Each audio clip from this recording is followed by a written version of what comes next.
문화방송은 이번 한 주 포스코 포항제철소의 대기오염 문제를 집중 보도하고 있습니다.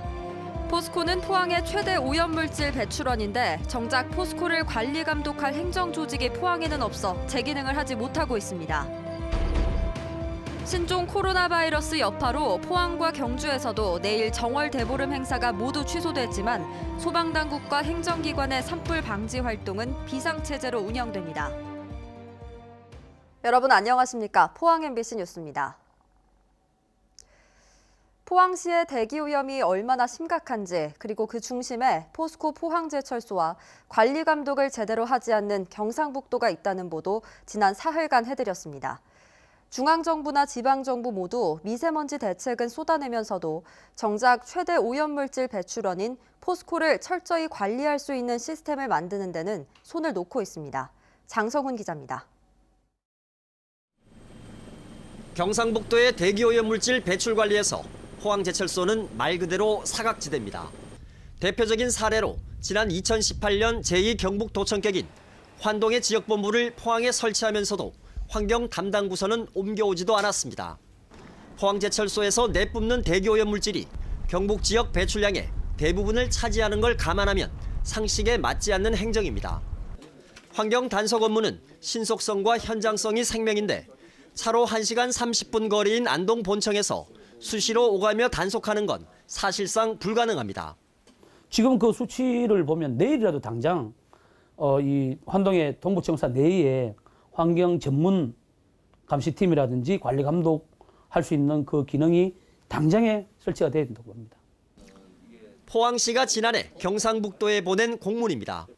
경상북도의 환경관리부서를 포항 환동의 지역본부에 신설해달라는 내용입니다. 포스코와 관련한 환경 민원이 급증하는 상황에서 관리 감독의 권한이 없는 포항시로서는 절박한 심정으로 보낸 겁니다. 즉각 대응을 하기가 거리상으로도 좀 문제가 있어서 작년에 한 2차례 정도 공문으로 했습니다만 요청을 드렸습니다만 하지만 경상북도는 인력 부족을 이유로 받아들이지 않았습니다. 그러면 도에서도 여기 관련해서 업무를 보는 팀이 전담해서 대기팀이 있어 모이는데 그때면 직원 한 명을 빼가지고 그쪽에 보내야 되는 그런 케이스가 되거든요. 다른 업무도 같이 봐야 되니까 도에서는. 포항 지역 환경관리에 무심하긴 환경부도 마찬가지입니다. 포스코의 심각한 대기오염 문제에다 형산강 수은오염 사태 등으로 포항의 환경행정 수요가 급증하고 있지만 관할기관인 대구지방환경청은 제 역할을 하기에 역부족입니다. 출동하기도 멀고 이게 시기도 안 맞고 이래가지고 하는데 지금은 나서 즉각 대응이 좀 불가능한 상황 아닙니까, 그죠?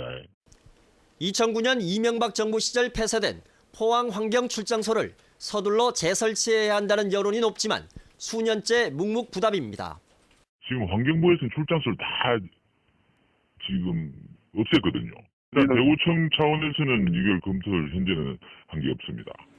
결국 포스코를 위시해 경북 지역 대기오염의 중심인 포항에 정작 관리감독 기관은 하나도 없는 겁니다.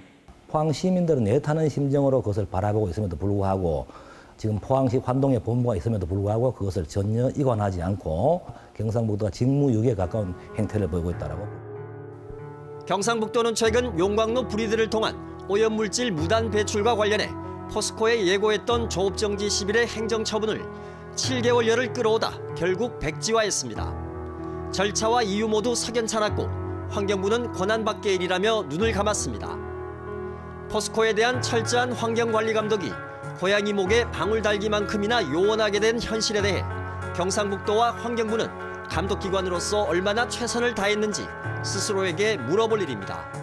MBC 뉴스 장성훈입니다. 신종 코로나 검사 대상 의심 환자의 해외 방문 이력이 중국 이외 지역으로 확대되면서 경북보건환경연구원의 검사 건수도 증가하고 있습니다. 경북보건환경연구원이 검사 중인 의심 환자 검체는 17건으로 하루 만에 2배가량 늘었고 변경된 분류 기준이 공식 적용되는 오늘부터 더 증가할 전망입니다. 한편 대구를 다녀간 17번 확진 환자의 접촉자가 5명으로 늘었지만 2번, 3번 환자 접촉자의 잠복기가 종료되면서 경북의 접촉자 수는 7명으로 줄었습니다. 중국 우한 방문이 확인된 전수조사 대상자 56명 가운데 3명을 제외한 53명은 잠복기를 무사히 넘겨 격리가 해제됐습니다. 포항에 있는 경상북도 환동해본부 소속 공무원 한 명이 대구에 다녀간 17번 확진자와 같은 KTX 객실을 이용한 사실이 확인돼 자가 격리됐으며 보건당국은 오늘 오전 환동해본부에 대한 긴급 방역을 실시했습니다. 공무원 A씨는 어제 오후 경기도 구리보건소에서 접촉 사실을 통보받아 현재 자가 격리 중이며 기침이나 발열 증세 없이 안정적인 상태를 유지하고 있습니다. 해당 공무원은 어제 오전 이철우 도지사가 포항 환동해본부에서 주재한 간부회의에는 참석하지 않은 것으로 확인됐으며 내일 자정까지 별다른 증상이 나타나지 않으면 자가격리가 해제됩니다. 과수 화상병은 한 번 감염되면 반경 100m 이내 나무를 모두 매몰 처리해야 돼서 식물의 구제역이라고 불리는 치명적인 세균병입니다. 신종 코로나 바이러스가 기승을 부리면서 과수 화상병에 대한 교육도 집합교육 대신 유튜브 생방송으로 열렸습니다. 조동진 기자의 보도입니다. 이렇게 집합교육 대신에 유튜브 라이브 방송으로 대체를 하게 됐습니다. 문경시 농업기술센터 사과연구소에서 생방송으로 진행된 과수 화상병 교육입니다. 지난 2015년 경기도 안성의 배과수원에서 처음 발견된 화상병은 현재까지 충북과 충남, 강원도 등 4개도 11개 시군에서 발생했습니다. 경북에서는 아직 발생되지 않았지만 인접한 충북 제천까지 발생돼 도내로 유입될 가능성이 높습니다. 한 번 걸리면 반경 100m 이내 모든 나무는 매몰 처리되고 국가의 손실보상금이 지급되는 법정 전염병입니다. 헥타르당 보상금이 3억 원에 이를 정도로 막대해 과수 면적이 넓은 경북으로서는 화상병이 발생하면 피해 금액도 엄청날 것으로 보입니다. 겨울철 사전 교육이 중요하지만 신종 코로나 바이러스 감염증 때문에 교육 형태가 바뀌었습니다. 신종 코로나 바이러스 때문에 집합교육이 좀 어렵습니다. 그래서 우리 농업기술원에서는 이러한 유튜브 라이브 방송을 통해서 우리 전 농가들하고 또 시군의 농업기술센터 직원들 대상으로 과수 화상병은 마땅한 치료약이 없기 때문에 사전에 예찰하고 원천적으로 차단하는 것이 필수적입니다.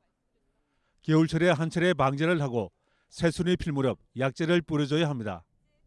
과수 화상병은 세균성 병으로 현재로서는 치료 약제가 없는 상황입니다. 그래서 모두 폐원이라는 방제 방법을 쓸 수밖에 없고 그래서 지침에 따라서 예찰과 사전 방제를 하는 것이 신종 코로나 바이러스 감염증이 일상의 생활 행태는 물론 영농 교육에까지 영향을 끼치고 있습니다. MBC 뉴스 조동진입니다. 신종 코로나 바이러스 여파로 포항과 경주에서도 내일 정월 대보름 행사가 모두 취소됐지만 산불 방지 활동은 비상체제로 운영됩니다. 지역에서는 오늘부터 산불 경계 경보에 준하는 근무 태세를 유지하고 산림 헬기를 이용한 공중 감시 활동과 상시 출동 태세를 갖췄습니다. 또 산불 진화 대원을 전진 배치하고 취약지를 중심으로 산불 감시원을 집중 투입해 논밭두렁과 농산 폐기물 소각으로 인한 산불 발생을 원천 차단할 계획입니다. 포항시는 지진특별법 시행령에 반영할 주민의견 수렴회를 오늘 흥해복지문화센터에서 개최합니다. 수렴회는 피해 주민들의 다양한 피해 사례를 공유하고 시행령 제정 시 누락되는 사항이 없도록 향후 대응 방안을 찾기 위해 마련됩니다. 지진특별법 전반에 대한 변호사의 설명과 분야별 전문가 패널들이 시민들의 질문에 직접 답하는 형식으로 진행합니다.